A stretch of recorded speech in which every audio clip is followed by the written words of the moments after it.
Yo, what's up, guys? Quick tutorial tayo on how to use Sonoran CAD. So I'll be dropping down the link below so that you can download it easily. And once you downloaded it, I want you to log in using the Discord.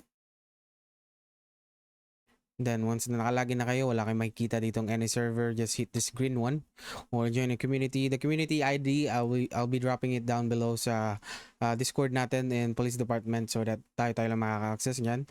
So let's say na-drop mo na dito, of course, kailangan ko muna kayo accept, and then once accepted, you can now see the San Andreas Collective. Hit mo lang yung pinaka San Andreas Collective.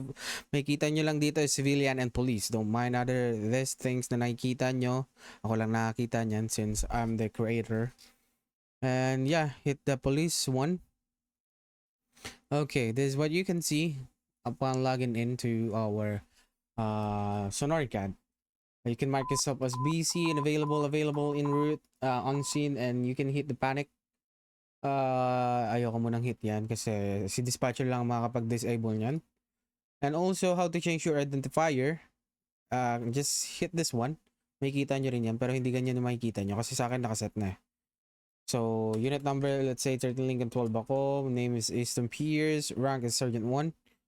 Agency is going to be a law enforcement agency and department is going to be LSPD. We do have two, LSPD and SAHP. So how to create a report naman. So report this one, the document one. New record, you can create arrest, bolo warrant, and general citation. So let's say we have a traffic stop and then we're gonna create a general citation. Of course, we would ask for their IDs, vehicle registration, so on and so forth. Ang kailangan mo lang dyan na i-record is going to be their first name. Let's say it's Tyrese. Last name is Carter. DOB, ask nyo rin yan. Check nyo din, double check nyo din sa ID na ibibigay. And the age, the sex of our subject. Our residence is going to be Los Santos. Zip code, occupation, height, weight. For me, it doesn't matter anymore. Skin tone, it's either black, brown, white, depends. Hair color, so black, blonde, brown, so on and so forth. The eye color, meron din yan. If may emergency contact siya, much better. Tanong niya pa rin. Relationship niya dun sa contact. And then the contact number itself. So let's proceed on the ticket na. Let's say the vehicle type is going to be sedan. License plate with a 387. David Adam David. Then the model will be, let's say Sultan. Color is going to be black.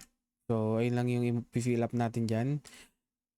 Let's say yung violation niya is 137 mph out of 100. Speed limit natin is 100. Let's say lang ha. Using your radar. Then the charges, look for the speeding. Meron dyan over 100 mph. So this is a misdemeanor crime.